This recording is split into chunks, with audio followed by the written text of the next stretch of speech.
So I'm going to, woo, really makes a difference. I'm going to start in Dearborn because Dearborn is, of course, the symbolic center of the Arab American community in Michigan and the Muslim American community as well. This is a picture of the East Dearborn Arab Festival, which I will come back to in a moment. So Dearborn Muslims started moving to Detroit. Arab Muslims started moving to Detroit before the city was incorporated as a city with its current boundaries. They moved with Henry Ford when he started building the Rouge plant. They came here from Highland Park and started building houses and buying houses and renting houses and living in the neighborhood right under the Rouge plant. These are the first two mosques that they built in Dearborn. They're not the oldest mosques in the Detroit area, but the one on the left is the American Muslim Society, and it will come back later too. It's the oldest mosque in the state of Michigan. The one on the right is the Progressive Arabian Hashmi Society. And yes, there were two mosques in Dearborn. They were built a year apart from each other. One was a Shia mosque and the other was a Sunni mosque. And, for a very long time, this was not a source of any sort of friction. This was a source of releasing friction, right? Because the Shia can pray in their own way and the Sunni can pray in their own way. And, when one group had a fundraiser, the other group would come and support it. There were these periods in time where one group would have the Sunday school classes and teach the Quran and teach Arabic, and they would have the good teacher and all the kids would go there, and then that person would, run out of gas, and then the other program would have it. And so the kids went back and forth. And as one of the founders, so one of the women in this picture here actually told me, we all ate the same mujadra. Right? Mujadra is peasant food. They all were from the same part of Lebanon, really. Today, Dearborn's population is roughly half Arab American, and the Arabs who live in Dearborn are overwhelmingly Muslim, so the population of Dearborn is roughly half Muslim American. There are many mosques.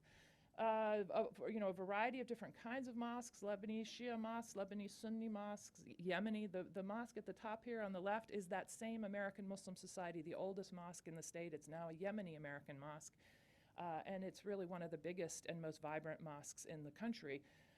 The mosque in the middle is the Islamic Center of America. It is the offspring of Hashmi Hall, the first mosque that was in Dearborn, Lebanese Shia, also one of the rivals for largest and certainly grandest mosques in the country. So what happens when communities settle in an area is one of their first goals, one of their first desires, if they're from a religious minority, is to create an institution where they can practice their faith, right? Because the larger society isn't giving them that opportunity. So very often you see mosques, and then as soon as you have mosques, you have markets, you have grocery stores, you have bakeries, you have long-distance providers, you have travel agencies. There's a whole sort of litany of, if you go to an immigrant neighborhood of whatever the background of the community is, you're going to see these kinds of businesses. And these are certainly thriving in Dearborn. Warren Avenue, which is now considered sort of to be the economic heart of the Arab community in Dearborn.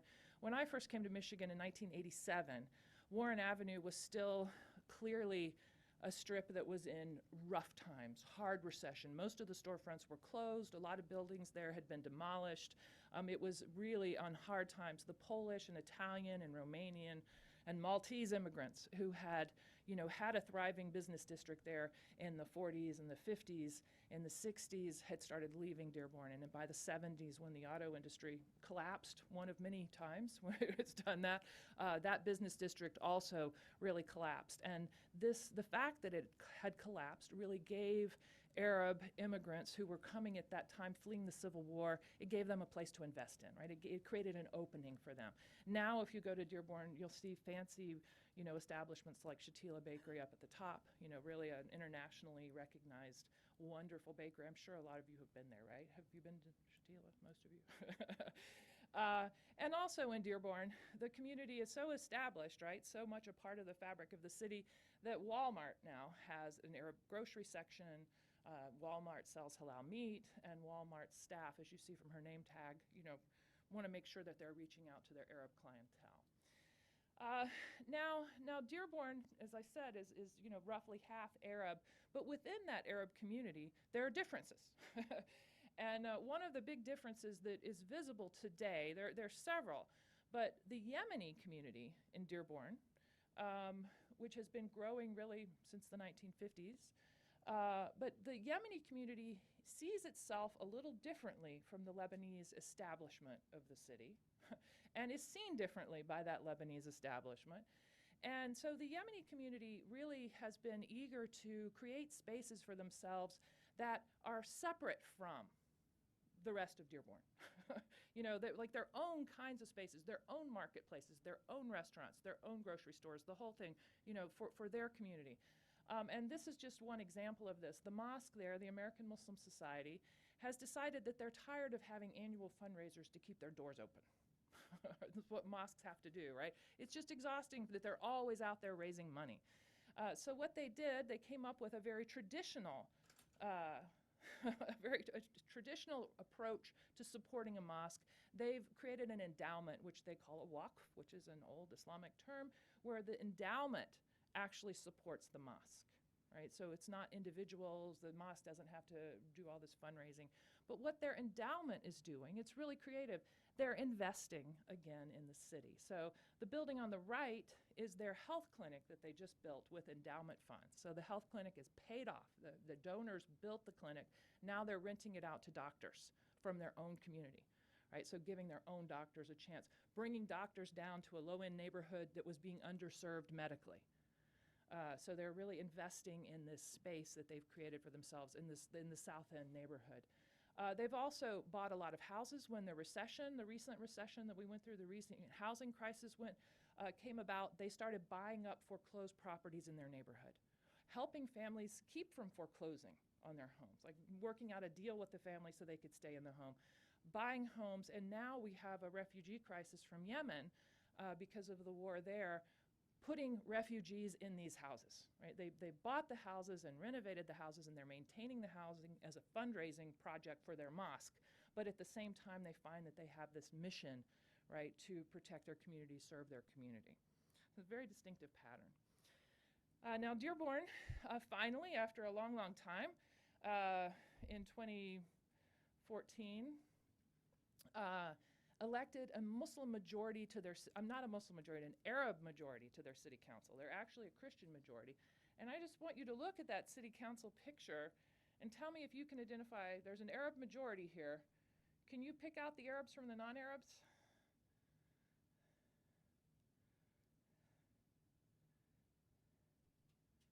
Anybody want to take a stab at it? Yeah, are you from Dearborn? Well, come tell us who's who. Starting from the top row on the right. Mm-hmm. So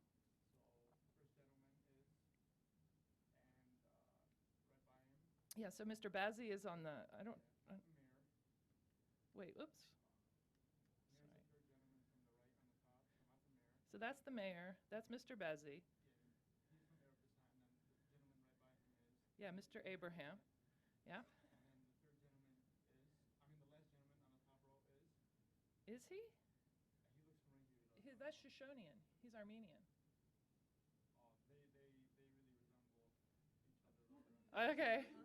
How about this guy? He does. That's Sereni. Yeah, Susan is, I know. And Susan DeBaja. So these four are the Arab Americans. The mayor is not a member of the city council, so he doesn't count. So this was a big deal that Dearborn finally elected an Arab majority for their city council, and it created lots of media attention. Dearborn, and I'll get to Hamtramck in just a minute and talk about their similar circumstance.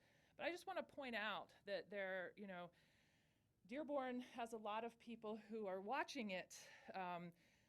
There's all these people call it Dearbornistan, and people say that there's Sharia law in Dearborn, like something, the fact that there's this Arab majority there makes it a menacing space. Well, I just want to point out that this city council, the signature vote that they had last year was over these garage ordinances. So in Dearborn, there's a long history, and not an Arab history, by the way. The Poles used to do this, the Italians used to do this, of people socializing in their garages, their detached garages. Right? And they convert those garages actually into like fancy living spaces. They put full kitchens out there. They put tile on the floor, and like this family did here, this picture is taken in a garage, right?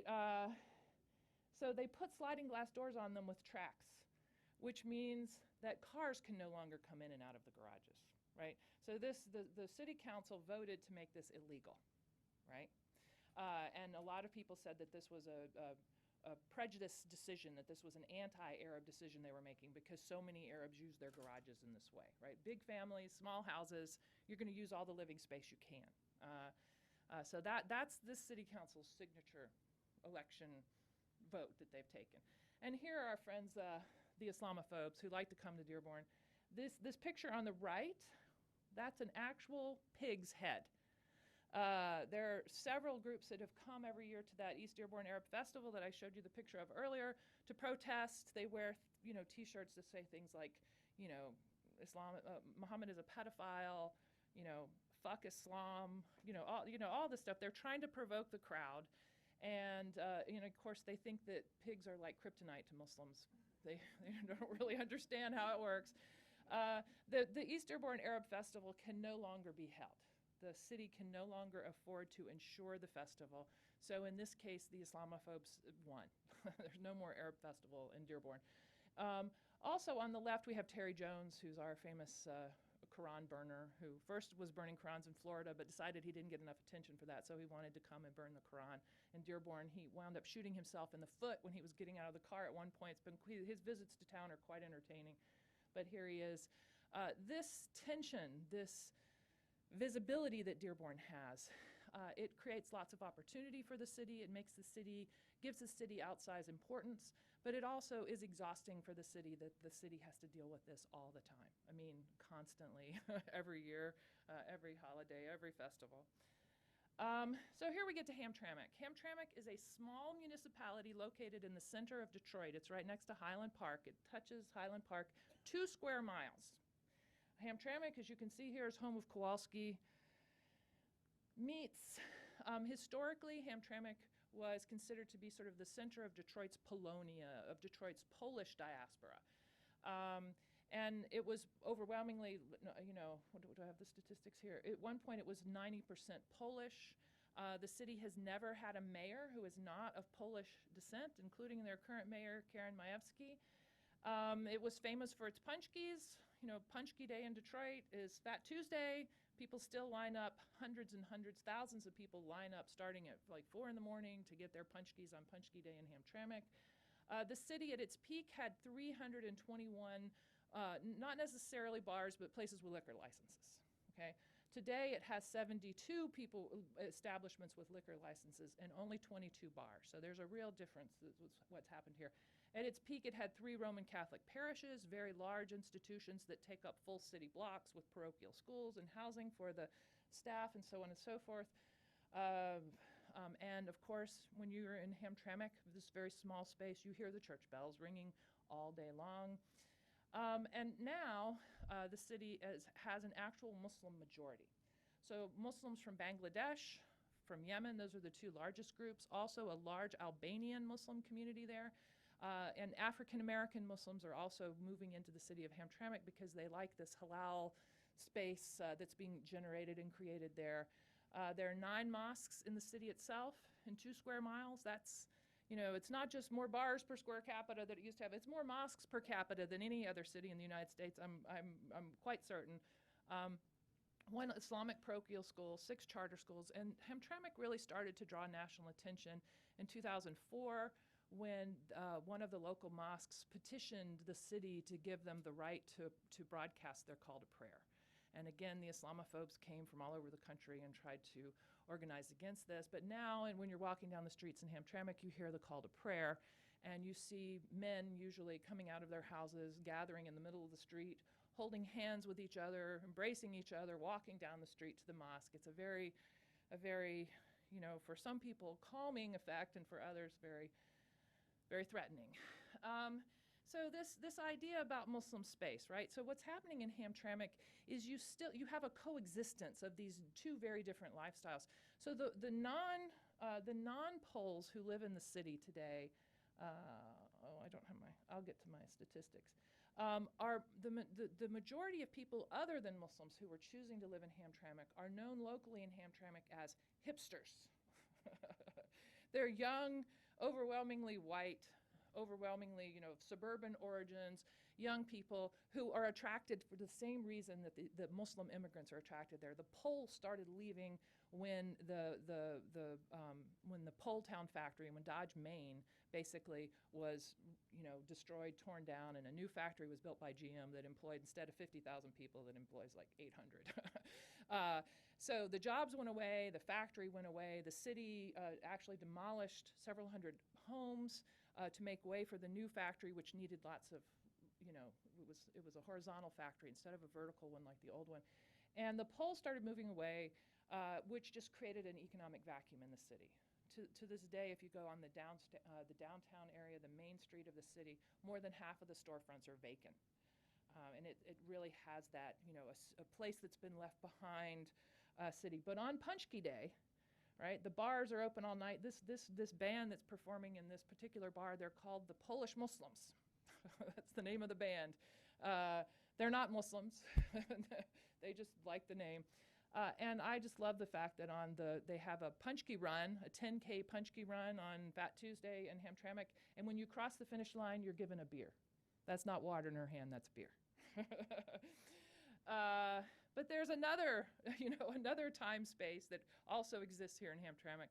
This is a sign that's a very common sign that you see in all the store windows. Instead of the, gone to lunch, back in 5 sign, you see these gone to pray, back in 5 signs all over Hamtramck. So there's, just different ways of existing, of being in space, being in public space. And here's just a breakdown of who lives in the city today. And it's a very small population, right? Only 22,000.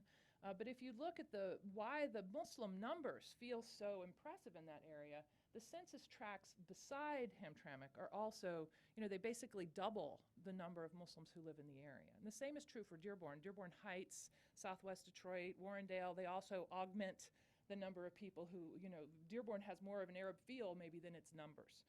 Same is true for Hamtramck. So yes, when the factory was destroyed, the Yemeni community got access to this, they had, found an opening. They had a mosque in Pole Town, which was destroyed, and they were able to buy into this neighborhood and build this very large, also dynamic mosque, Mosque Majabal, on the south of town. And the Indian and Pakistani community had long had a gas station to the north of Hamtramck that they used as a prayer space. These are people who immigrated to the U.S. in the 1960s when our immigration laws, many of them came to study at Wayne State University or here in Ann Arbor. They tended to be very wealthy people from elite backgrounds, but who were here studying, and they all wanted to live near their mosque, right? So they created a South Asian community there. And when Bangladeshis started moving in the city in the 1980s, they also made a home at this mosque, Masjid an-Nur, which is now sort of the oldest Asian mosque in Michigan. And these two masajid, right, anchored this new migration to the area, which started in Detroit on the outskirts of Hamtramck, but gradually moved into town and created a new dynamic there. So now there are a lot of mosques in Hamtramck. I especially like this sign on Joseph Campbell. It used to say Dodge. They're creating also, they're reconfiguring existing spaces. And again, the marketplace.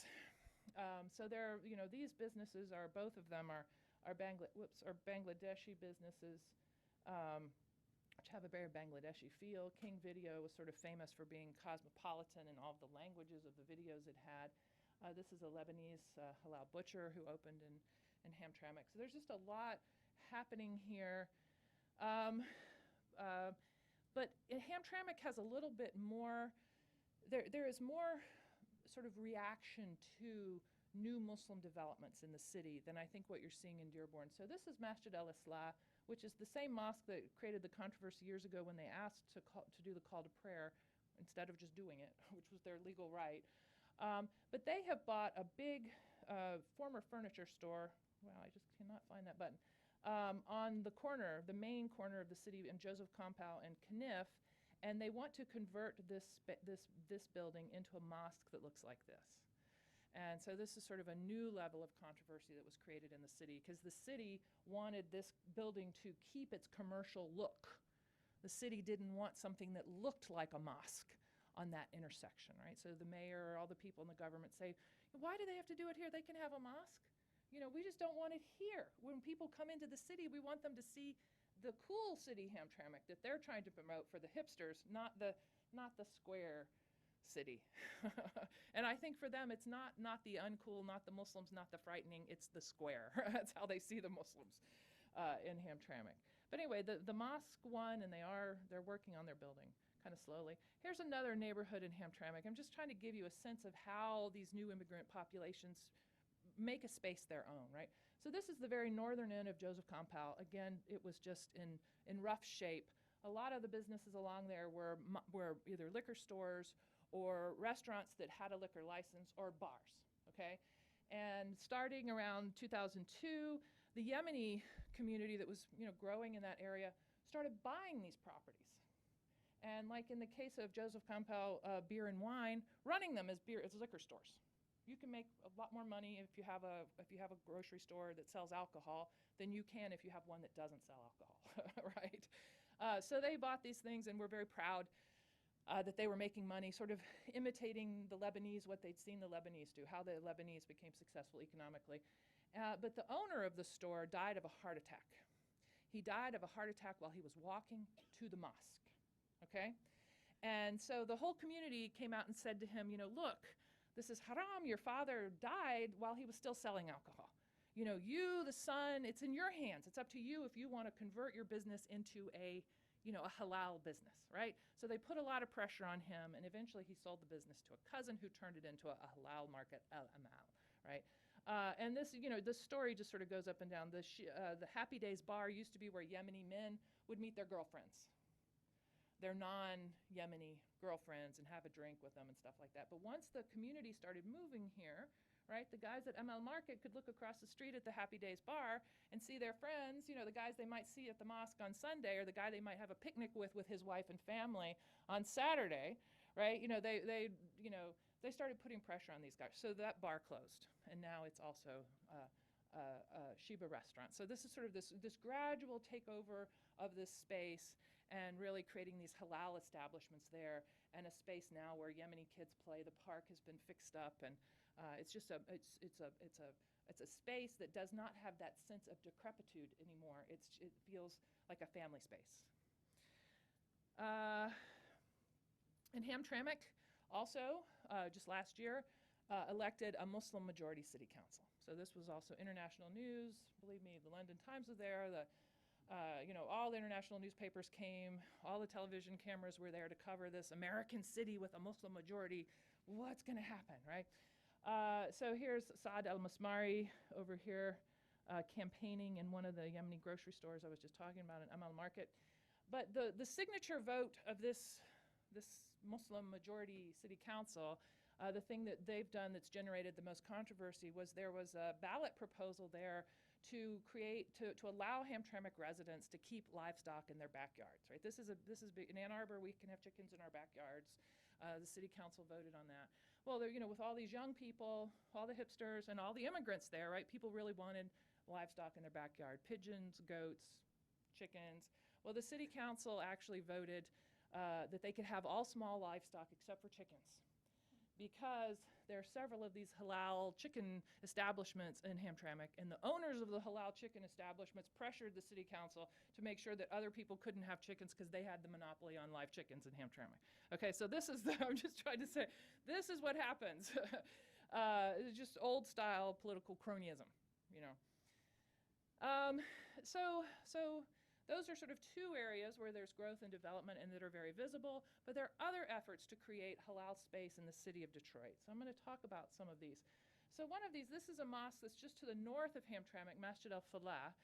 And I interviewed the imam a few years ago there, and I was really startled when he said to me, "George Bush killed my mosque." I was thinking, wow, what does that possibly mean? Does he have a lot of government agents in his mosque? Are people spying on the mosque? Is there pressure put on his mosque in some way? Did George Bush's policies prevent new immigration from Bangladesh? What are the possible meanings of this? No, it was the economic collapse of 2006, the housing collapse, which hurt his mosque, because this guy had just invested $300,000 in fixing up this big church and this parochial school next to the church for his community, very low income, newly arrived community. And when the housing prices collapsed, then the Bangladeshis who had in the past only been able to afford homes in Hamtramck could suddenly afford homes in Warren, in Sterling Heights, and in the northern suburbs, right? They could follow the poles up into the suburbs right along Ryan Road. Hamtramck is directly beneath Warren, and they started doing so. So he built this mosque assuming he would have all these people, and the people started leaving. So he went into a panic, and what he started doing is buying up the houses, just like the example I showed you from Dearborn. Buying up the houses, fixing the houses up, putting families of Bangladeshis in them, in some cases selling them to the families, in other cases renting them to the family and using the income to support the mosque. He also demolished several homes in the neighborhood, put in a cricket pitch. He's put in tennis courts. He's putting in public parks. Right, this is in the city of Detroit, where you don't necessarily get a lot of governmental support in a neighborhood like this one, far from public gaze. Okay, so this is just, sort of one example of grassroots work. Now, the African American Muslim community also has a desire to do this, but for their community, they have suffered because of that population decline that the city of Detroit faced, right? So starting in the 1960s, the African American Muslim community would buy a mosque in a neighborhood that had recently been abandoned by white flight, a nice middle-class neighborhood, and get their friends and their members to buy up all the housing around the mosque so they could create a community for themselves. But the housing values continued to drop. And they just kept having the rug pulled out from underneath them over and over and over again. So in the African American Muslim community in Detroit, there's this sense of, we want a neighborhood, and again, it's kind of ironic if you know local history, we want a neighborhood like Dearborn. Dearborn.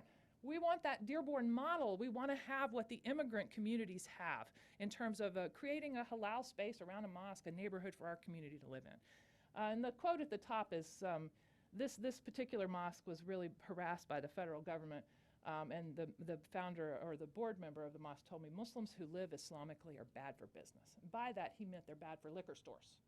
Right? So he's just sort of acknowledging this idea that when Muslims do move into a space and really make it their own, that space will change. So here are the founders of this organization called Dream of Detroit, which are trying to develop this street that they're living on right now in the neighborhood behind it. It's called Waverly Place, a South Asian Muslim, 2 African American Muslims. That's the Muslim Center of Detroit right there. It's the largest African American mosque in the city, a very big, vibrant, vital community. The Hoda Clinic is here, which is a volunteer clinic run by or supported by South Asians from the suburbs. Anyway, so here's the Dream of Detroit project, people volunteering, their Day of Dignity when they do a lot of volunteering. African immigrants are also choosing Detroit. So there's this model that I've described here for Hamtramck and Dearborn is being reproduced in northern Detroit and Brightmoor by African immigrants. Syrian refugees are arriving. 10% of the refugees who have come to the United States so far from Syria have been settled in Michigan. And again, they're living in the neighborhoods I've been describing. And also the Arab community, following the Bangladeshis, is moving into the northern suburbs. Here again, we have the first mosque in Warren, which was established in 2007. Now there are, how many mosques in Warren? There are at least 6 mosques in Warren now. And you see the process of all the businesses sort of following the mosque up into the area. Here's some of the other mosques. But with this movement into new areas, and this is where I'm going to end, this is my last example, we also see it's a lot harder. It's easier to buy an abandoned property in Hamtramck or in Detroit, right? People are going to sell these things to you. And it's easier for you to get the zoning commission to go along with your transition, even though in Hamtramck they didn't like the design of that one mosque. But when you're moving into areas where there's, more economic opportunity, or perhaps areas shaped very specifically by white flight from the city of Detroit, then you meet a lot more resistance. And mosques in each of these areas have met significant protests. The first mosque that people tried to open in Warren back in the 70s was unsuccessful. But what's really the sort of striking to me at this point is the Sterling Heights has one mosque, and a Lebanese Shia community that now has a building in Warren that they've outgrown. It's a professional community. Most of the members of the congregation are 2nd and 3rd generation Americans. Their board is like most mosques run by immigrants, but the congregation is really made up of their children and grandchildren.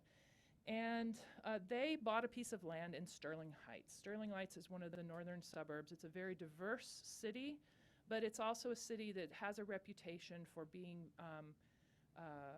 discriminatory toward minorities. So they bought a piece of property. They went through the process with the head of the zoning commission to make sure everything was right.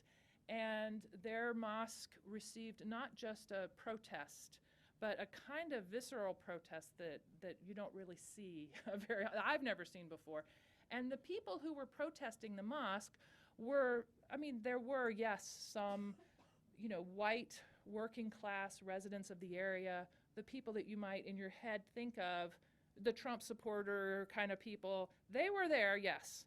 But the overwhelming majority of the people who were in this crowd this night, which was thousands of people strong, and the overwhelming majority of the people who were actually out there actively protesting, the people who spoke against the mosque in the zoning commission meeting, are Chaldean. They're Iraqi Chaldeans, right? And the guy's poster here, I don't know how clear it is. At the bottom it says Makum Jama. He's concerned because the English, this sign says no mosque, terrorism grown here, or something to that effect. What does it say? I've got a screen here. Terrorists are made here. I don't want it built near my house, close to my kids. And then Maku Jama, no mosque, right? He has to put it in Arabic because his writing it in English isn't enough for him, being an immigrant himself. So there we were in this crowd of thousands of people, and the people who were supporting the mosque members were standing kind of first in line. They had gotten there early, speaking Arabic to each other. And then all these other people are there speaking Arabic to each other who are opposing the mosque. And for me, this was a novel experience, being in a crowd like that. And it was such a heated event that when we came out, it was like women had their hijabs torn off. An imam, basically the police had to come and sort of get around this one imam and protect him because people were pulling on his clothing too. It was really an angry crowd. And the city was frightened away from supporting the mosque. So my argument is that, when Muslims move into these new spaces, right, they have a lot of opportunity in a place like Detroit, which is has historically been economically fragile. They also have a lot of opportunity in a place like Detroit because Detroit's history was shaped. Muslims have been a part of the shaping of this history for over a century now, right? They came in 1912 and 1914 and started working for Henry Ford. The first mosque was built in Highland Park in 1921. They're spread throughout the area. The head of the UAW at one point and the head of Ford Motor Company were both Arab Americans. So they're sort of interspersed throughout the economy. And I think there is generally more opportunity for Muslims to create these kinds of spaces that are welcoming spaces for themselves, welcoming spaces for others. In Michigan, but that even here in Michigan, this has its limits. So, and I know I didn't touch on, there's a whole argument I wanted to make about the kinds of businesses people open and sort of the relationship between the Yemeni community in particular and the Lebanese community, but I can do that with the class maybe when we're through with the questions. But thank you.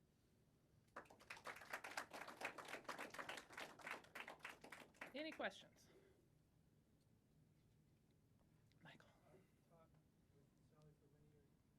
There's an urban legend in Detroit, in that area, I live in Dearborn, that says that the city of Detroit is facilitating entry for refugees, as they Yemeni, beyond kind of what are the normally acknowledged limits that the U.S. government imposes. I guess it's cornered. Do you think that urban legend is true?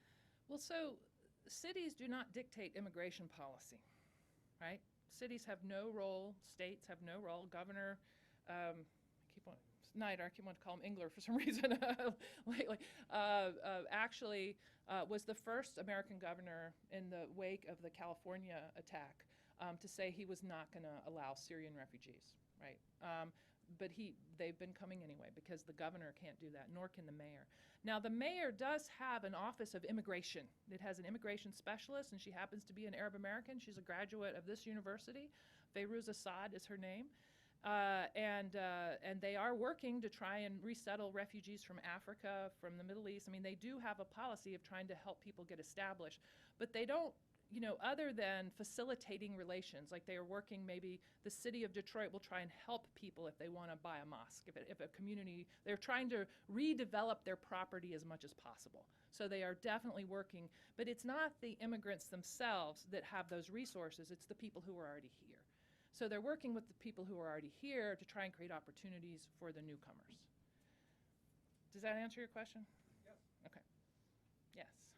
Actually, when you say that cities do not create immigration policy, that might not be quite right. This Mayor Hubbard of Dearborn, Dearborn was very racist and was trying to keep blacks out. So in order to do that, he made it very friendly to the Islamic people to come into Dearborn so he could keep the blacks out. Yeah. Well, I mean, I hear that a lot. I'm not sure that he was friendly to the Arabs specifically to keep the blacks out. He definitely had a policy of keeping the blacks out, and it is also true that the Arabs lived in the neighborhoods that were like sort of abutted Detroit. Dearborn is like a kidney in the side of Detroit, and he definitely was famous in the from the 40s through the 70s as the North's best-known segregationist mayor. Absolutely, he created all sorts of policies trying to prevent public housing in the city because he thought that was a way to get African Americans in the city, and he definitely supported block groups that had anti-black provisions in there. But that's not the same thing as having an immigration policy, right? And I don't know, he didn't, at one point, he actually spent, like a 30-year period trying to rezone the South End neighborhood that the Arabs lived in, where their mosques were, for industry, tried to give it over to the Levy Asphalt Company and the Ford Motor Company. So the Arab community really, especially starting in the late 50s and moving forward, saw Hubbard as being an opponent of their interests and not a supporter of them. So, yes. Thanks so much for this, Sally. It's very rich. I wanted to ask about real estate agents, realtors. Mm-hmm. Because there have been some sociologists who have more or less stung them in places like Cleveland and elsewhere, and discovered that they're actually nowadays, because of the Civil Rights Act and so forth, that they're the stealth agent of residential segregation. So like, if they advertise a house in a neighborhood and an African-American family shows up and says, we're interested, they'll say, oh, we just sold that one. But there's one just like it over here in this neighborhood. Could we show it to you? Mm-hmm. I presume the realtors in Dearborn are doing the same thing. Only it's not black and white, it's Arab and African-American. But do you get a sense of the role of the realtors in these demographic changes that you're talking about in the greater Detroit area? Yeah, I'm really interested in the realtors myself, and I'm always trying to, if I meet a realtor, I just like, that's it. That's it. There's no more cocktail party for me. I'm with the realtor, right? I'm really curious about these things. So in Dearborn today, the overwhelming majority of realtors are Arab. You drive down all this big streets and you see the big billboards advertising the realtors. And anywhere there's any television, there are a lot of Arab realtors in Dearborn. In Hamtramck, the realtors are Bangladeshi and Yemeni. These communities, if there's an area where people feel that they're starting to make some establish themselves in some way, then very quickly realtors come from their own community into that market. These are entrepreneurial communities, and they're very aggressive, successful entrepreneurial communities, right? So I haven't heard a lot of stories about people being kept out of neighborhoods. No one's done the research on the realtors like you're suggesting, so I don't know what the statistics are. I do know historically that Dearborn was, I have one African-American friend who her family is sort of one of the leaders of the first Sunni African-American mosque in the city, and she grew up in E-Course. And has all sorts of stories about what it was like to be in kindergarten when the E-Course schools were integrated. She had horrible, horrible experiences. But one summer, a family. Her family was very close to the Dick's Mosque people. And one summer, someone from the mosque was going on the Hajj and was going to be gone all summer, was going to travel to Lebanon.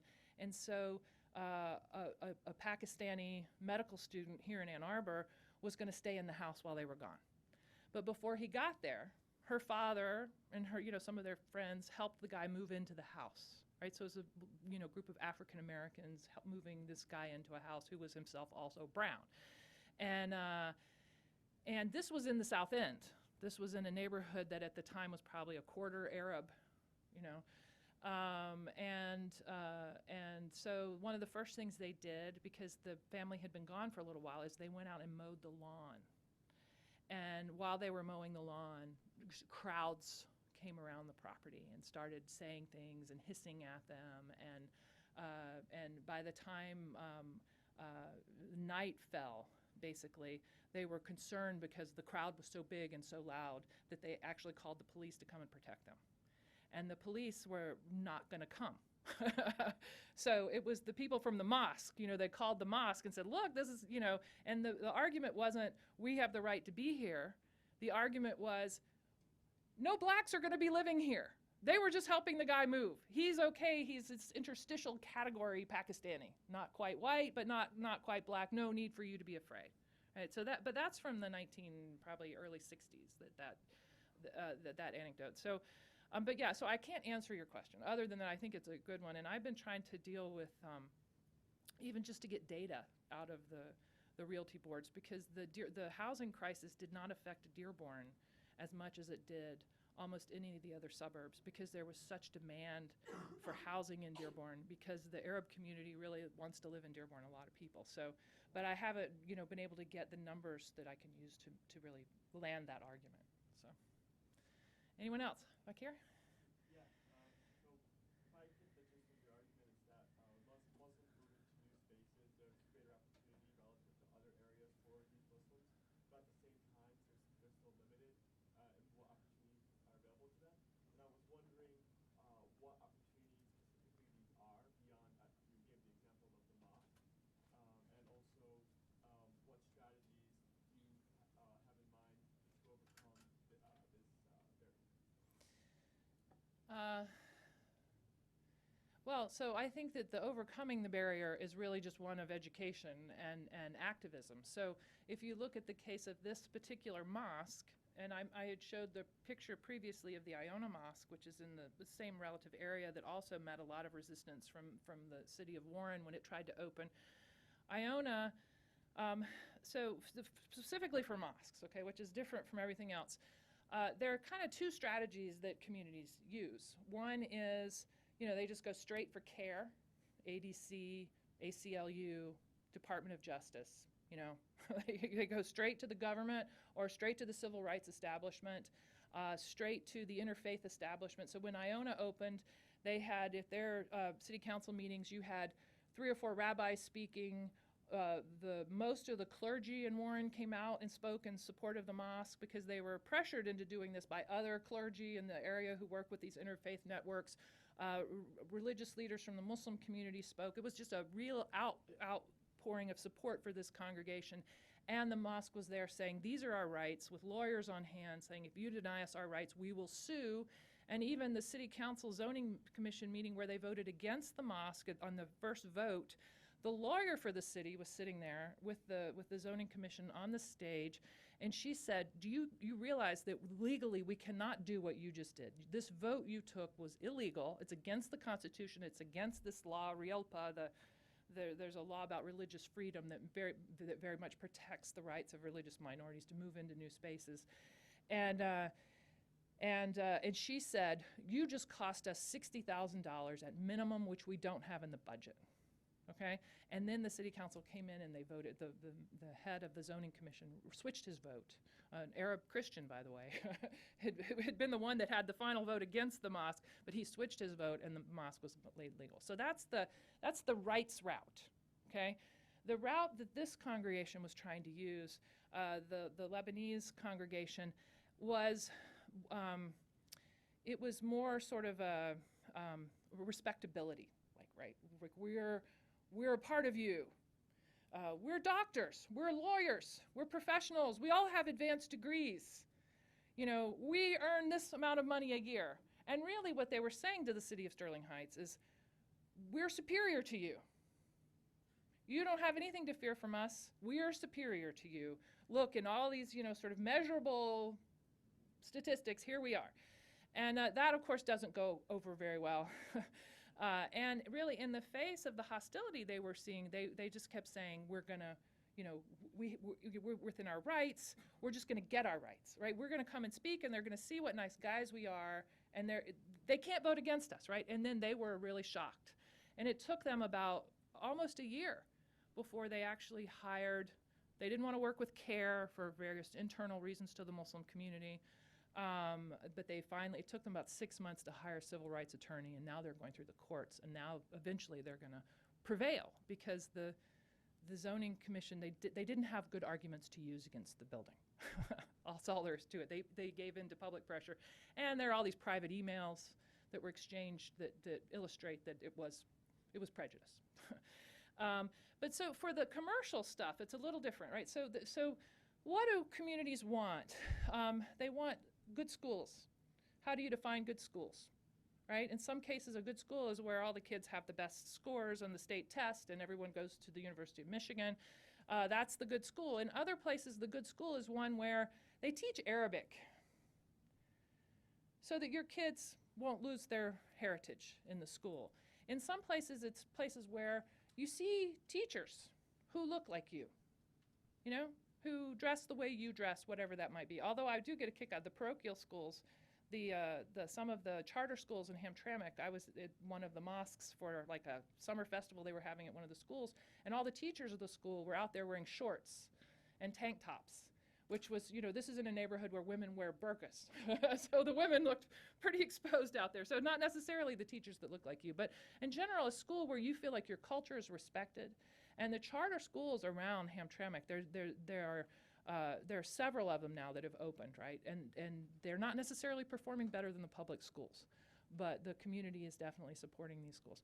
In some places, it's that you can go buy your groceries and not have to go by the liquor counter, you know? In some places, it's that your grocery store sells the betel nuts, you know, right by the door.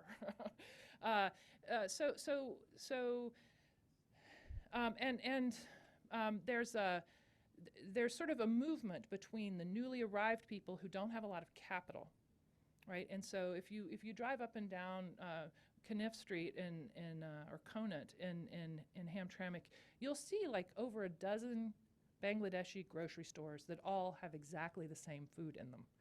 And you're like, how can all these stores survive? This is really not good competition, right? So some of it is that low-end competition, but then you get the entrepreneurs who are more creative. And suddenly, like Yemenis might have opened a green grocer store because there were none in Hamtramck. And the green grocer store, Al Haramain, that these two brothers opened, they got the idea from this because they went to a funeral in Dearborn. And after the funeral in Dearborn, all the Yemenis from Hamtramck, they all went to the same grocery store to buy fresh vegetables because they couldn't get them in Hamtramck. And he's like, wow, these are our people. Our people are here. We need one of these stores in Hamtramck. So he opens a store in Hamtramck. Next thing you know, the Bosnians are there. And the Bosnians are wanting things. Then the hipsters come in and the hipsters want things. So his grocery store is like, it's like the melting pot of Hamtramck now. And then you get all the stores that are copying him. So there are the Arab grocery stores that are also cosmopolitan grocery stores. And the same happens with the restaurants, right? So there's just, it's real dynamic. And the thing is for in a place like Hamtramck, there's just the cost of entry is so low. In Warrendale, it's the same thing. The cost of entry is low. The Iraqi refugee community has got this strip along Warren Avenue in Detroit, not in Dearborn, sort of extending Dearborn's market all the way to Dearborn Heights. And all those businesses are, you know, well, most of them are Iraqi, right? And that's because the Lebanese have the resources to go higher end and stay in Dearborn or go to Dearborn Heights. The Iraqis are more recently arrived. They don't have the resources, so they're creating this strip for themselves. And you just see that repeating itself. So does that answer your question? So the question about cities, I mean, cities can facilitate that to a certain extent. encouraging landlords who are sitting on empty properties to make them available, that sort of thing. But they can't do much more than that.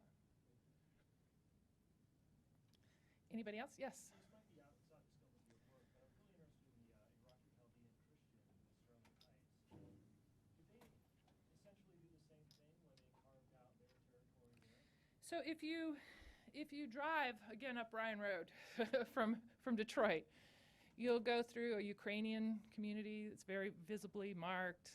You just pass through all these ethnic groups. You pass through the Bangladeshi neighborhood, and then you get up to sort of the north of Warren, and you notice that on every single intersection, like the big mile intersections, the big intersections, there's a Middle Eastern bakery, a Middle Eastern grocery store, a Middle Eastern restaurant, a Middle Eastern hair salon, and some other kind of service provider in every one of those intersections. And you're like, wow, this is like Dearborn, And often the main sign is in English, but they'll have Arabic somewhere, And you notice that the meat stores never say halal, so you're like, okay, it's not Dearborn. But then also you'll see Aramaic sometimes really small under the stores. These are Chaldean businesses. Absolutely, they're doing exactly the same pattern. And if you look at, so I'm really interested in this, in this new pattern, really very new, of the Chaldeans opposing Muslim growth in their area, which it's concerning. It's not just new, it's concerning. And if you look at how so a lot of the Chaldeans who live in that Sterling Heights, Madison area, again, the Chaldeans who have been in Michigan for 50 years or, for a long, long time, the older established families live in West Bloomfield Hills, in neighborhoods like Wabeek. They live in some of the nicest neighborhoods in the area. And they've done very well in small businesses in Detroit. That's how they got their start. But now there's the Chaldean community runs the food distribution network for the state for southeastern Michigan mostly. They've sort of risen up the hierarchy. There's several banks that are run by Chaldean business people now. But the Chaldean establishment during the war with Iraq was incredibly aggressive and successful at lobbying to bring Chaldean refugees. And they were not lobbying for Iraqi refugees in general. They were lobbying for Christian refugees from Iraq. And the argument they were making, and I certainly can't argue with it, is that they were being persecuted and ethnically cleansed, and that it was a matter of life or death for them to get out of the country. Right, and that is in fact their experience for a lot of people, but the Chaldean community also learned from this lobbying effort, and the PR campaign that went along with it, that they got a lot of attention for claiming this discrimination. Right, it's sort of like their arguments they were making with the state were arguments that the state could facilitate. Right. So we did see a lot of Iraqi Shia who also came to Detroit in this period, and to me it's an ironic thing that this is a Shia mosque, right? The Shia were being persecuted by ISIS just like the Christians are, right? But it's created this new tension, and the Chaldean community has always been a little bit separate from the non-Chaldean Arab establishment. And there's been a debate in that community about whether or not to call themselves Arabs. They've been moving away from Arabness. Really, 9/11 really created a rift there, but the war has made it much more extreme. So now you don't run into Chaldeans who call themselves Arab anymore. But anyway, it's just so there's this rhetorical move that they have learned, and now they're using it against fellow immigrants from the Middle East. That's just, it's problematic. And the established Chaldean church, or the mainstream Chaldean institutions, and there are several of them, came out in support of the mosque. They had Arab, Chaldean reconciliation meetings. I refer to the Arab American News as the Diwan Dearborn. They have like an outdoor seating area now, this porch, where everybody sits when they have these reconciliation meetings, and their pictures are in the newspaper. They had several of these meetings trying to find a mechanism to get the officialdom of the Chaldean community to put a damper on some of this hostility, anti-Arab, anti-Muslim hostility in the community, and it failed. It failed. So if you just want to get a real strong dose of Islamophobia, one of the quickest places to go is I can send you a link. I can't remember the name of the site, but it's a Chaldean Facebook page, and it's just, yeah, Chaldean Nation, yeah.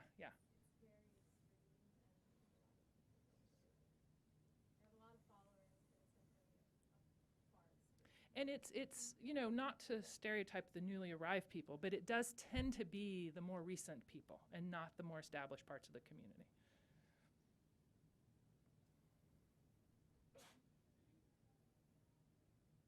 Anyone else? Well, thank you. Speaking of ethnicity, the mayor of Dearborn, last name begins with O. O'Reilly. And I'm just wondering when somebody like the woman who's in that other picture might be able to. Susan DeBaja. So after Orville Hubbard, the mayor who came in, O'Reilly's father was mayor for one term, but then a man named Mike Guido came in. And when Guido first ran for office, he had a brochure that he printed, What to Do About the Arab Problem. He ran very much against the Arab community. That was his, it was in the 70s. I'd have to, 78, somewhere along there. And this was the period when the Arab community was growing. and a lot of new people were coming. Lebanese, Palestinian refugees were coming in particular. And there was a big issue in Dearborn about, because everyone in Dearborn they were like the children of immigrants together, right? They were immigrants from all over the world, but suddenly those people had grown up in America, and there were these new people coming in, and there was a lot of hostility to them. And Guido capitalized on that. But by the time he left office, Guido was, a close friend to the Arab community. Because as the Arab community gained numbers and power and clout in the city, he had to reconcile with them. O'Reilly was the head of the city council for much of Guido's term, and O'Reilly was the person in the city council government who was the friend of the Arab community. He was the one voice in city council other than Suzanne Serrani, who was an Arab American on the council. People elected her because of her Italian-sounding name. But she got in, and people loved Suzanne. But he was really the person who represented the Arab community. If you went to the Arab banquets, if you went to any of the mosques, he was always there, right? So, and in the aftermath of Guido's death, when they needed to elect a new person, O'Reilly was known. The Arabs had been kept off the city council because the city of Dearborn has citywide elections for council instead of district-wide. So this basically suppressed Arab participation in city government until just now, until the numbers tipped. Basically. That's why we suddenly have an Arab majority on the council, because the numbers have just gotten there. But yeah, so O'Reilly, at this point, he represents the community. He works very closely with the community. He's on the media all the time talking about Dearbornistan and Sharia law and refuting all the stereotypes about Arabs and Muslims in his city. And it's going to take a long time for there to be an Arab who can run against him. Right? Because if a Yemeni runs, then you might have, there are different parts of the Arab community, and they might cancel each other out. To find one candidate who could overtake O'Reilly, it isn't worth it. O'Reilly's already representing them. And not his age. You don't mention his age. He's getting older too. Well, he's getting older too. Yeah, I mean, he's going to have to leave office, and I think they were trying to groom DeBaja, and then she wanted to be a judge instead. So. It's complicated. It's local politics, right? It's just local. Yes. In any of these Muslim neighborhoods, is there any tension between Sunni and Shia? So I wouldn't say in the neighborhoods that there is, because the neighborhoods tend to be segregated. So like the south end of Dearborn is a Yemeni neighborhood, very Sunni, or Sunni identified anyway. East Dearborn tends to be more Lebanese Shia, and if you're a Palestinian or Lebanese Sunni who lives over there, your Lebanese-ness is going to overcome that religious difference, right? That's not going to be what matters. You eat the same majazra again. But there have been times, especially when there's conflict in the Middle East. So when Saddam Hussein was killed, members of the Iraqi community, from Warrendale, from that area, were very excited, very happy, Iraqi Shia, and they drove around Dearborn, through up and down the main streets of Dearborn with big flags and music blaring and people hanging out of the sunroofs of their cars, and they were celebrating driving around. Well, one of the places they chose to drive was up and down Dix Avenue in the South End in a Yemeni community, sort of like they were saying to the Yemenis, well, we know you guys are all Al-Qaeda, look at us, we won, okay? And then the next day, several Iraqi businesses in Warrendale and a mosque over there were vandalized. Right, so there have been tensions, yes. And there are other times. Like, I think that the calendar year is problematic for the Muslim community because of Ashura. So it's like during Ashura, some of the leaders of the Shia community will wind up saying something that will get, broadcast, because most of their sermons are on the air or YouTube, or the media's there reporting them.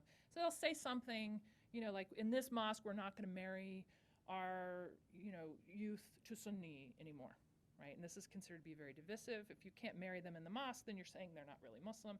So this leads to all this tension. And so after Ashura, there's tension between the two parts of the Muslim community, and it kind of takes the whole calendar year to get around to the Eids, when people have like reconciliation and everything's great again, and then there goes somebody again, and it kind of sets the calendar off again. So there definitely are tensions, but they're not in the neighborhoods. You mentioned the different specific neighborhoods were either Shia or Sunni. So what happens with the stores, like restaurants or grocery stores? Are they separate for Sunni and Shia? Well, so the Sunni Shia thing matters in some cases, but then it doesn't matter in most cases, right? So it matters when it comes to who you marry, perhaps, or where you worship, okay? But it does not necessarily matter in terms of where you buy your food. Now, for example, there's a Palestinian bakery that rivals Shatila. It's famous for making kanafa, which is more of a Palestinian dish, called Masri Sweets. It's owned by Palestinians. A lot of Palestinians will go to Masri out of ethnic solidarity. It's a Palestinian business, right? It's not because they're anti-Shia or they anti-Lebanese that they don't. Sometimes they go to Shatila, but they're just, it's like they're a little bit parochial, and they're gonna promote their own institution. And so you see that, but that's, again, Shatila is the big player, so it can take, having rival bakeries in town. It's not a problem. There are differences in cuisine. Like the Yemeni restaurants in Hamtramck, they're the biggest Lebanese restaurant in Hamtramck. The best known one is Royal Kebab, and it's run by Yemenis. The Yemeni chef who runs the restaurant ran Lebanese restaurants in Saudi Arabia for 30 years before he came to America and taught his kids how to make Lebanese food in the restaurants, right? But the Yemeni restaurants that have Yemeni food are a very different scene from the Yemeni-owned Lebanese restaurant that's like sort of more courts and tries to appeal to a larger non-Arab audience. The indigenous, Yemeni food for Yemeni audience kind of restaurants have great food, and it just took them a little while to mature to the point where they were ready to reach out to the larger public. So now you have like a Sheba restaurant on Michigan Avenue in Dearborn that has Yemeni food that's very well attended by Yemenis and non-Yemenis. You have Yemen Cafe in Hamtramck that moved from being in a little storefront to being in a big restaurant space, because they're now ready to appeal to the larger public. So, some of it is just that the cuisine, the culture is different in these different Arab regions, and some of it is that the communities just have to go through certain stages of development really before they're ready to market themselves to others. It's a combination of these things. Okay, I think we'll wrap it up there. The public part of the portion, so all the students who are in the class, just stick around and we'll continue the conversation. Thank you. Thank you.